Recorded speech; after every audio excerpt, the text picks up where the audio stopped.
Welcome to the lecture for Chapter 9 for Human Biology students. In this chapter in Human Biology textbook, we are discussing the topic of immunology and immune defenses of the body. Basically, how does the body protect itself against pathogens or infectious agents, whether these are bacterial, viral, parasitic, fungal, or others. Today, we're only going to discuss three main common types of pathogens, which are 3 bacterial species, a few viral agents, types of viruses, and a couple of fungal infectious agents. Now, all of these are essentially, keep in mind, cause human diseases. When you see the word pathogen or something that's pathogenic, means this is an organism that at least sometimes causes a disease, some kind of a microbiological infection in a human host.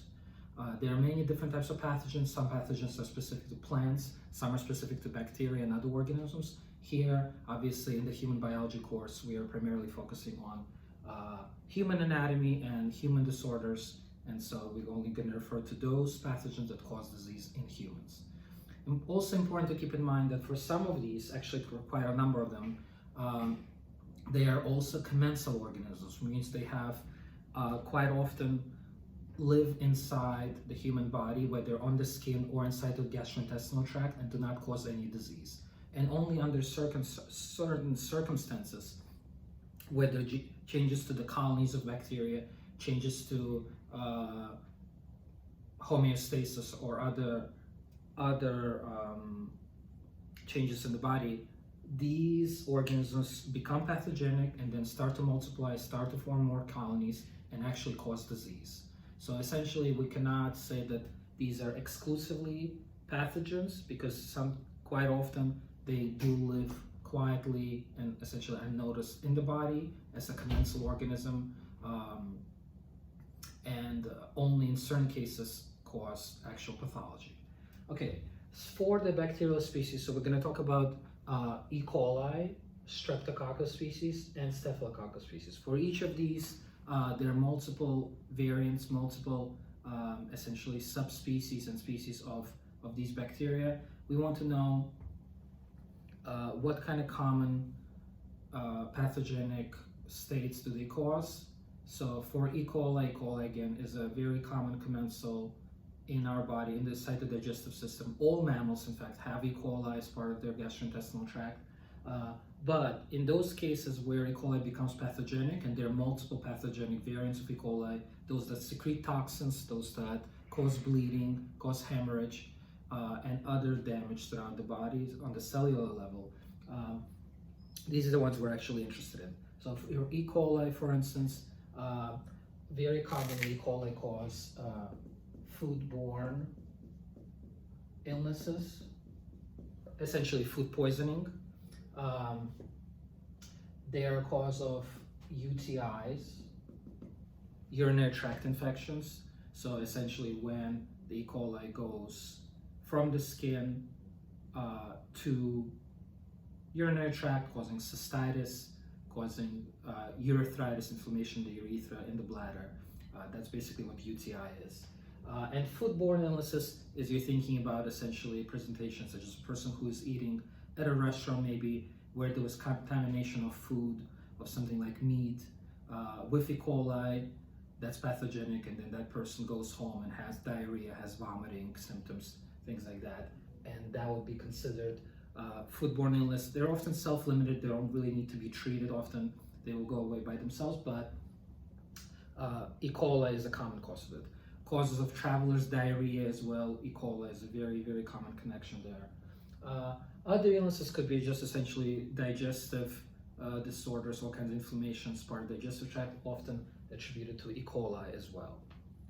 For Streptococcus, this is also a very broad category. Many different types of common commensal species are Streptococcus ultimately. Now for us, in terms of pathogens, when you think of strep throat, or basically pharyngitis, inflammation of the pharynx or Streptococcus, that's a very common type of strep infection. Also, thinking of pneumonia. Right? Very common type of pneumonia is actually Streptococcus pneumonia, one of the most common cases in hospitals and in the community for different ages of patients, different groups.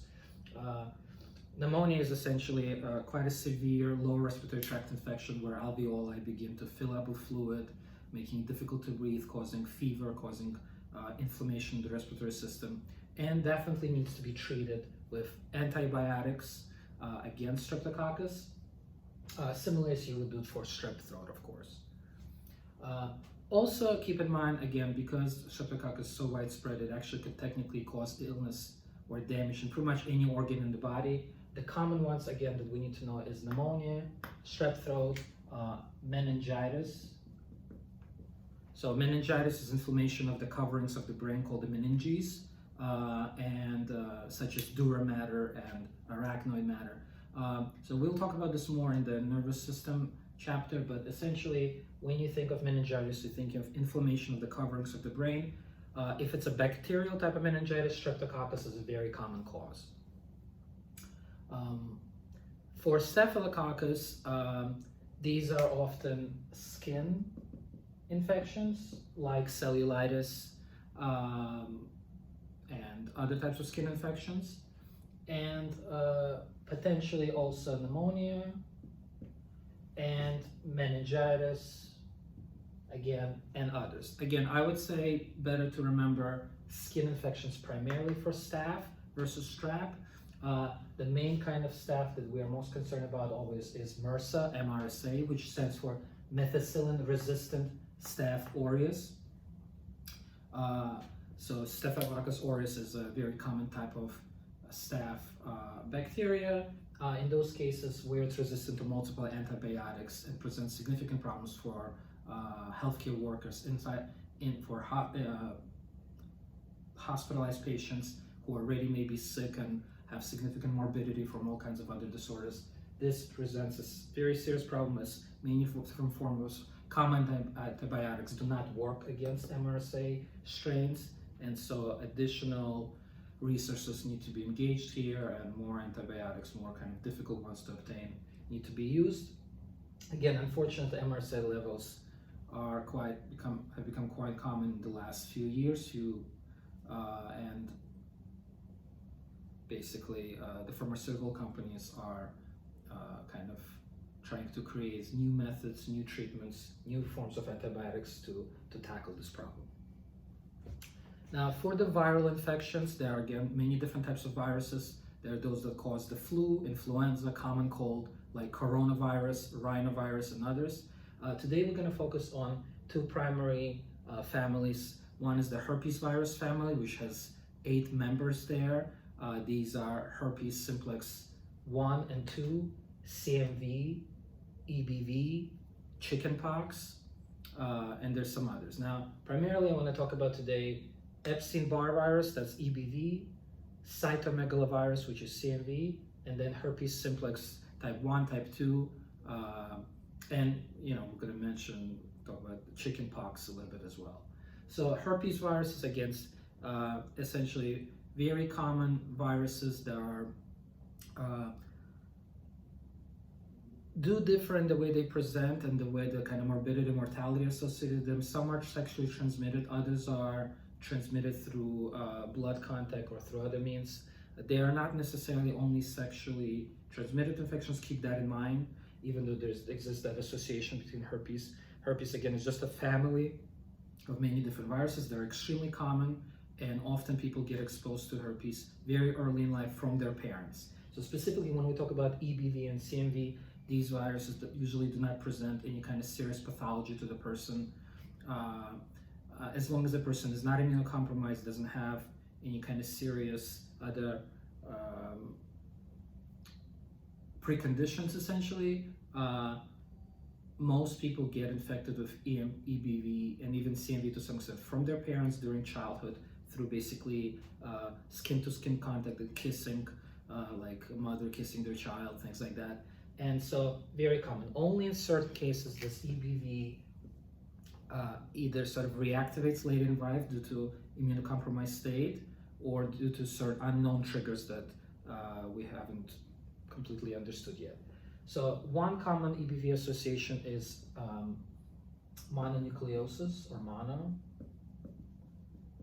This is a very common disorder where basically the liver, any organ can be affected, but essentially it causes usually enlargement of lymph nodes and the spleen. Again, there isn't any specific treatment for mononucleosis other than to just kind of have take rest sort of at home, abstain from social activities. Usually kids in school, if they're affected, they should not be playing sports at that time. They should stay at home from school. Goes away essentially by itself. Essentially what that means is that not that the virus disappears, but the symptoms subside and the person goes back to normal. The EBV virus itself can be dormant inside lymphocytes and some other cells for a long time, and there isn't any specific, again, antiviral treatment against it. CMV is a very similar matter. Again, mostly presents no problems for most people unless they're immunocompromised. Patients receiving organs as transplant organs like kidney transplants or others can be at risk for CMV. Also, as part of blood transfusions, it's important to check that the blood that being donated does not have CMV, especially if the patient is CMV negative. For herpes simplex 1 or 2, these are either genital herpes or orogenital herpes. So the lesions could be either around the mouth or in the genital region, and essentially these are blisters that have the viral agents in them, and the person might not have necessarily any symptoms, might not even be aware that they have it, but they could easily be transmitted through sexual contact. There are antiviral treatments for this type of herpes virus, and that's commonly available and should be used, obviously. Now, the last herpes one, like I was talking about, is varicella, which is the same thing as chickenpox, and chickenpox used to be extremely common, obviously, as a number of skin lesions appear on the child's hands, arms, and other parts of the body. Again, skin lesions only, and it's like a chickenpox rash. Now that we have widespread vaccinations, we don't see it, basically don't see it as much, especially in modern countries, in the developed world, but you might still see it in some other areas. And for those people who had chickenpox as a child, sometimes later in life, when they're older, due to certain traumatic events, they might have reactivation as herpes zoster, which causes shingles. And this is another condition that now we actually have vaccinations for this as well, specifically. And these are basically, you have to keep in mind that the virus kind of lives inside the nerve cells, especially the dorsal root ganglia, close to the spinal cord. And as these nerves exit out, if the virus is there, it causes these superficial lesions that you can see, can be detected and can be treated with antiviral medications and vaccinations. And for the last type of virus, HIV, human immunodeficiency virus, which essentially could cause AIDS, which is acquired immune deficiency syndrome, but does not in all cases. Now, quite often a person who gets HIV gets it from some kind of body fluid contact, either through sexual contact, through breast milk, or through contact with semen or other body fluids. And now, once the virus is inside the body, it essentially attacks or targets T lymphocytes, a very specific type of T cells as part of the immune defense, which we'll talk about these cells soon. And basically, because these cells are important to fight infections, the more T cells start to get infected, the more of them get damaged and die, the less the body is able to fight against other infections, other maybe more common ones. And so opportunistic infections start to come in. And these could be anything from tuberculosis to pneumonia to meningitis to many different kinds. Even something like a common cold, again, becomes much more dangerous to deal with someone who has HIV and then again develops AIDS. The sign of developing AIDS is the appearance of multiple opportunistic infections. Now, because treatment is available with multi-drug regimens, which is something called HART, or highly active antiretroviral therapy. We are able to keep down the levels of replicating virus and preventing people from essentially either transmitting the virus or even transitioning by themselves from simply having HIV infection to actually having AIDS. And so this has become very successful in those countries where it's easily available. So again, the treatment does exist. It works very well quite for many patients. Obviously, adherence and full compliance to the treatment is absolutely critical here. But again, a person could lead a completely normal life even if they have HIV, as long as they are in treatment, as long as they're not showing any symptoms of opportunistic infections. And it doesn't have to be a death sentence anymore like it used to be in the 80s earlier, before we had any good understanding about HIV, any good understanding about what kind of treatments would work or not. And so now we have come, after a few decades now of this research, to the point where these patients can lead, again, quite a normal lifestyle and suppress their levels of replicating virus to very low levels and essentially lead a pretty healthy lifestyle. Now, for the fungal infections, there are many different types of fungal infections that exist. Now, remember, fungus is a eukaryotic type of organism. They're quite more complex than bacteria, but sort of less complex than animal cells. Now, very common fungal infection that people encounter is Candida, causing candidiasis. And again, these could be as essentially yeast infection in women. It could be oral infections in people who are immunocompromised. These are two primary kind of ways you should think of this. Again, candidiasis from Candida, this type of organism that is a fungal organism. And for Aspergillus, this is a less common but still very important disorder that causes much more severe symptoms. Usually Aspergillus spores from the fungus, spores meaning the dormant state of the fungus, if they're dispersed in the air and someone who has a respiratory disorder inhales them, someone who has asthma, for instance, the Aspergillus spores can proliferate and causing quite severe pneumonia type symptoms and other type lower respiratory tract infections. So Aspergillus, more difficult to diagnose and to treat. There are treatments available, just like for candidiasis, but essentially thinking of respiratory system disorders. There are certain toxins that Aspergillus can actually release in the body that make it kind of more difficult to deal with and potentially sort of more dangerous for those affected patients. Now, for the next section here, mechanisms of disorder. So how does the body actually defend itself, right? So when you live your life, go about your daily activities, our body needs to constantly encounter different external sources of infection. So different pathogens in the air, on surfaces that we touch, breathing in,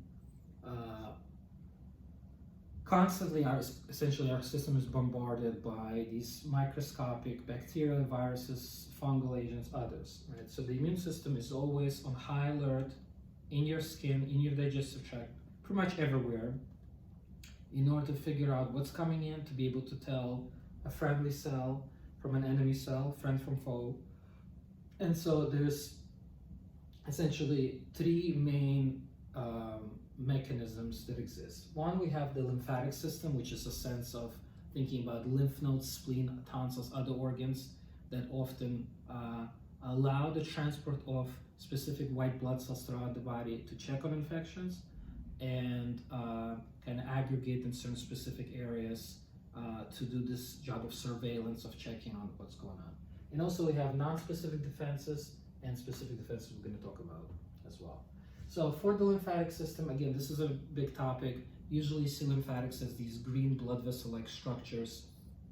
In illustrations, keep in mind, right, arteries and veins would be red and blue. Usually that's how it's depicted. Lymphatics is shown as green. They're not really green in the body, just like the blood vessels aren't really blue and red per se either. But for the purposes of studying for anatomy students, that's how we usually kind of depict them in books, in textbooks. Now, so what do we know about the lymphatic system? Again, the lymphatic system consists of lymph nodes and lymph ducts that travel throughout the body, collecting cellular waste and interstitial waste, other kind of material from around the body. And very important component is that there are these white blood cells traveling, just like in the bloodstream, also inside the lymphatics. And every once in a while, every few inches where you have that expansion of a lymph node, these elements are there to identify what's going through the blood, what's going through that area as they're draining the fluid from those areas. So for instance, lymph nodes in the axillary portion or in the armpit are draining the fluid from these localized areas there, from like the chest and the arm, to see what kind of infections locally are happening there, if there's any kind of new pathogens coming in, and they're able to then alert the rest of the immune system about those and help you fight that infection ultimately. So there's a lot of lymph nodes in the body. Again, they're named according to the region, like cervical lymph nodes in the neck, axillary in the armpit, visceral ones, deeper ones in the digestive system, on and on. The only place in the body where we do not have true lymph nodes or lymphatics, in fact, is in the cranial cavity where the brain is, because the brain uses a different kind of system to get rid of waste and deal with those issues somewhat differently. Everywhere else, we do have lymphatics and lymph nodes, right? So you'll see them in the pictures in the book, their locations. Now, of the actual organs part of the lymphatic system, so we have the spleen. The spleen is important because it has two main functions on it. One is that it deals with the immune system, helping you also do that job of surveillance, of checking on what kind of infectious agents are passing through the body. Another job of the spleen is to actually serve as a repository of dead red blood cells. So red blood cells live for, remember, only 120 days in the body. After that, the hemoglobin needs to be removed. So red blood cells that are dying essentially go to the spleen, hemoglobin is removed, it starts to get metabolized, and the rest of the red blood cell structure is destroyed. So keep in mind, right, we have new red blood cells constantly generated inside the bone marrow. And so the starting point for red blood cells' life is the bone marrow, the end point is the spleen.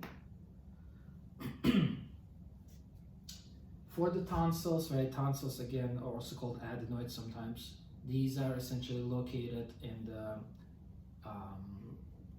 oral cavity, like kind of head and neck anatomy.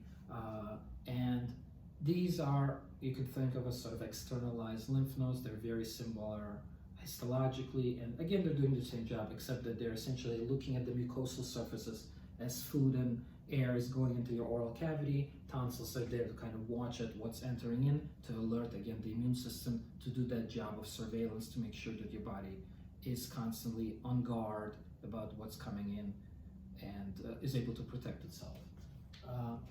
The thymus is another organ that's kind of unique here. This is essentially a structure located in a child in full size, over the heart, kind of under the sternum, which is the bone in the center here in the chest. And the thymus is essentially a school for T cells.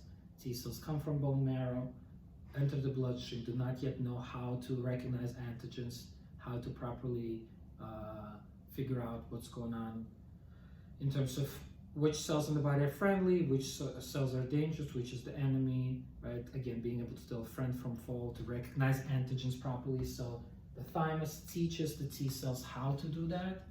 And basically,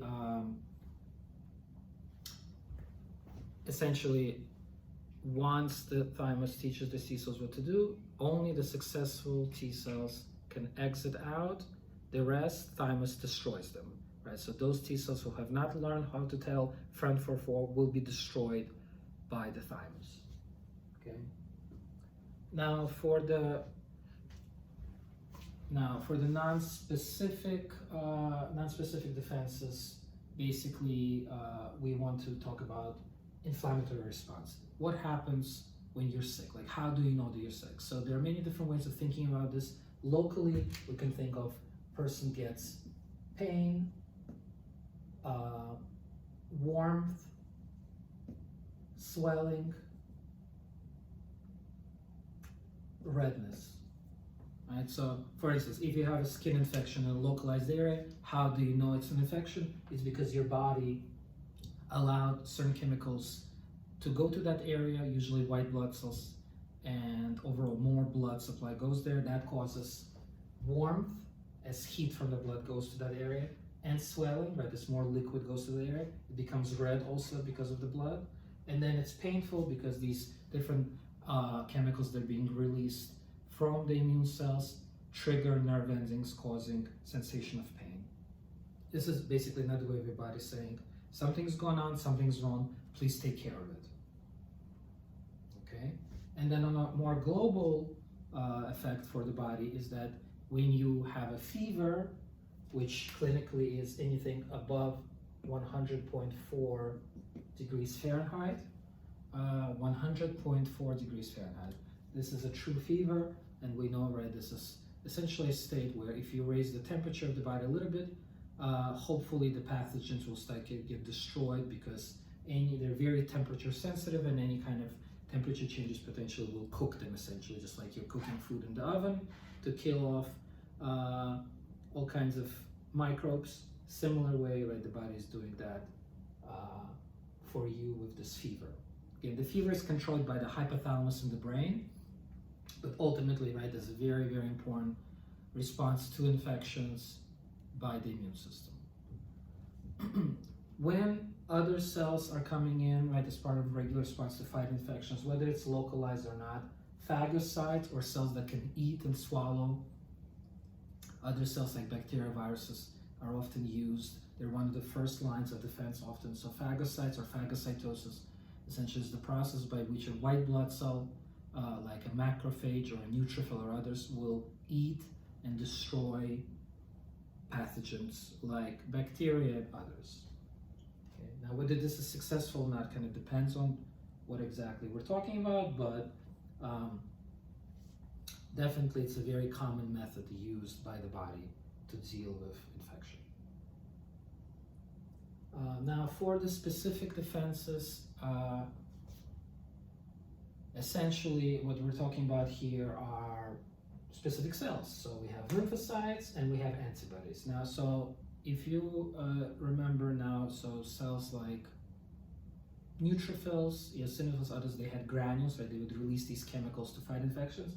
Lymphocytes cannot do that. They have to use plasma cells and antibodies to fight infections. So there are many different types of lymphocytes. Again, remember, primary lymphocytes deal with viral infections, so they could deal with allergies and tumors and other forms of pathogens. There are different types of lymphocytes. Again, some are memory B cells, some are T helper C cells, some are what's called cytotoxic T cells. The one, by the way, targeted by HIV is the T helper cell, very common, very important type of white blood cell that helps constantly the body fight infections, and is absolutely essential for normal functioning of the immune system. You'll see in the book the different varieties. You can look at the diagrams. Now, for the antibodies, antibodies are also called, by the way, immunoglobulins. These are very, very specific molecules produced by plasma cells in response to a recognized antigen.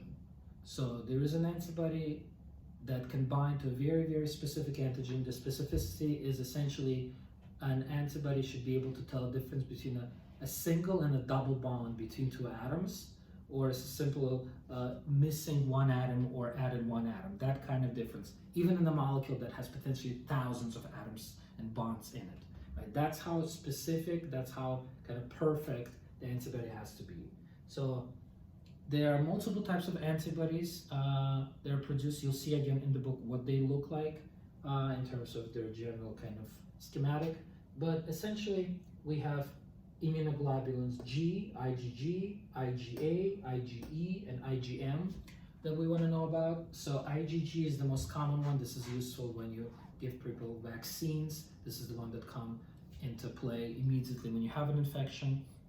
So very common one, IgG, probably most important type of immunoglobulin or antibody. IgA is important for mucosal surfaces, so any kind of entry points into the mouth, whether you have an infection going in through the oral cavity, through the urethra in the urinary tract, through the vaginal area, digested through any other kind of portal into the body, the mucosal antibodies produced there would be IgA that will hopefully encounter those pathogens and deal with them. IgE is important during allergies or allergic responses, which we'll talk about soon. Again, they're very, very unique. They essentially deal with eosinophils and basophils because those deals with allergic responses. And so IgE, you think of allergies and allergy-related kind of states, very specifically. And the last one, IgM, this is the biggest of all immunoglobulins. This one is kind of similar to IgG, except much bigger molecule. And again, could be activated during vaccinations and kind of is a general method to deal with all kinds of pathogens. Now, for the last part, for our disorders, we have basically something called hypersensitivity reactions, allergies, anaphylactic reactions, autoimmune disorders, and immune deficiency disorders. So when you think of something as hypersensitivity, what that means is that the immune system has somehow decided to go into kind of full-on mode for a specific state, right? So the immune system obviously is always on, it's always working, it's always functioning. It doesn't technically have an on-off switch.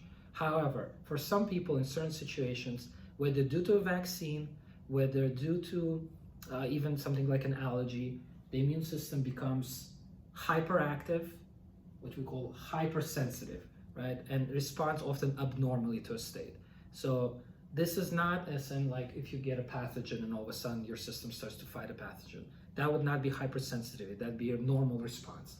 Hypersensitivity is an abnormal response of the immune system to a certain trigger. Often these triggers are unknown or kind of completely understood. And so it's kind of hard to deal with that, hard to kind of pinpoint to exactly what the person should be avoiding. There are multiple types of hypersensitivity reactions. Again, in the book, in our textbooks, you'll see the different varieties. Just be aware of that these exist. Again, these are abnormal reactions of the immune system. One of the best examples of these are allergies.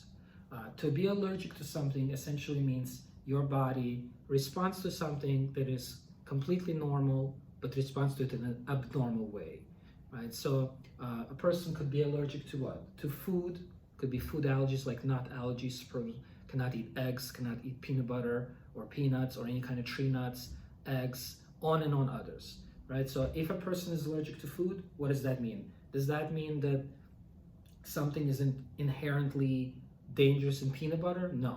What that means is that somehow the person has become hypersensitive to the proteins in peanuts, even extremely small amounts of peanuts in their food, let's say by accident, triggers extremely overwhelming immune reaction where hundreds of immune cells go to the respiratory system, causing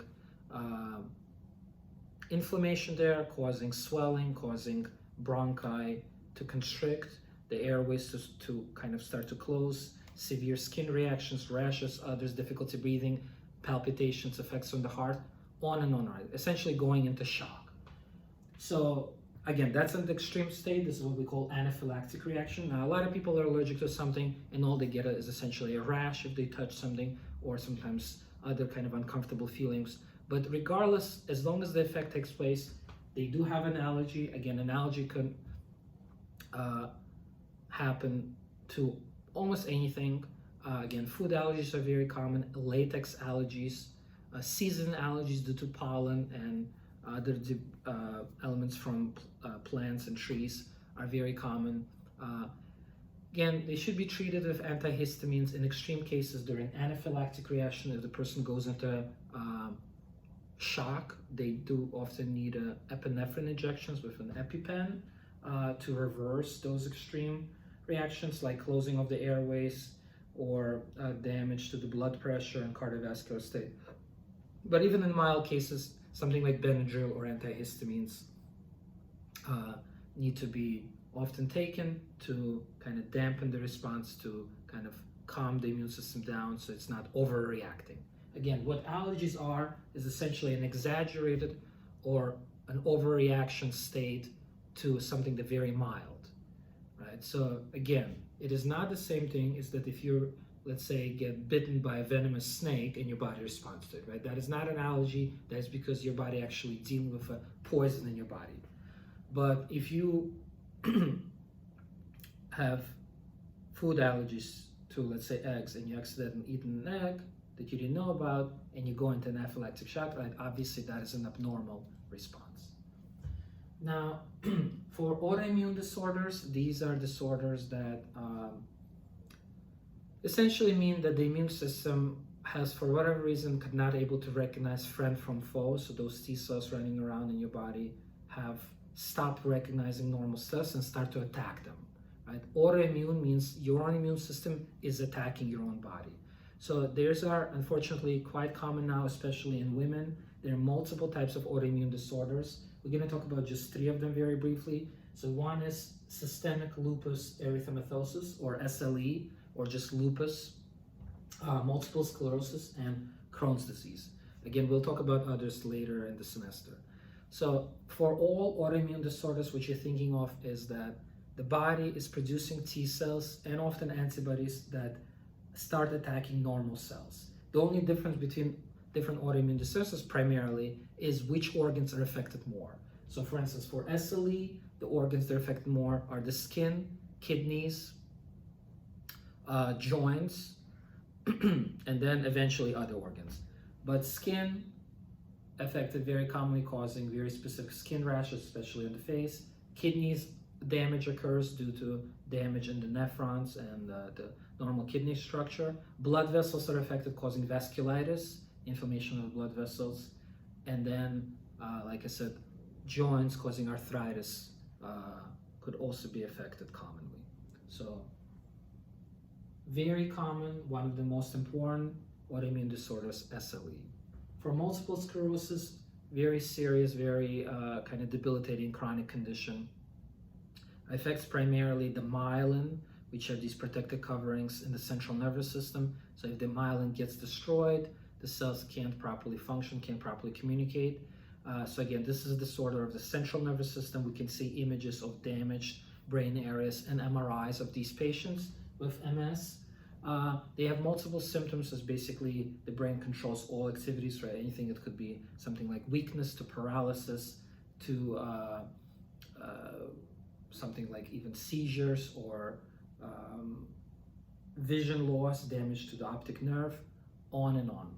Now, essentially, most important for us, again, when you're thinking of MS, you're thinking of central nervous system is affected by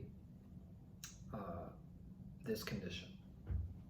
And in the last one, Crohn's disease, this is where the digestive system is affected. Crohn's can affect any part of the gastrointestinal tract, from the oral cavity to the anal canal. Usually most lesions appear first in the ileocecal valve area, which is the transition point from the ileum to the cecum, and essentially in the large intestine, small intestine to some extent, and then can progress to others. There are multiple specific lesions that are associated with that. Just like with the other conditions, they all need to be treated. The treatment for autoimmune disorders are immune suppressive drugs like steroids, like corticosteroid and others, more and more in development and are being used successfully by patients to keep the system functioning and the symptoms in check. For the last one, immune deficiency disorders, again, we already talked about AIDS, which is acquired immune deficiency, right? This is from the virus, but there's also sometimes people born with immune deficient states, so these would be congenital disorders. Again, nothing to do with infections here. This is essentially a child due to inherited mutations, either, let's say, in immunoglobulins or some kind of other part of the immune system is affected, so they're no longer able to fight infections. Often during the first year of life, they have much more infections, more severe infections than a typical child, and so these should be suspected. Again, congenital immune deficiency disorders. If it's an acquired immune deficiency, again, it could be something like AIDS or others where there's acquired damage to the immune system. Again, as always, make sure you're reading now chapter 9 in our human biology textbook and look at the notes on Blackboard to see this information and review it for exam purposes.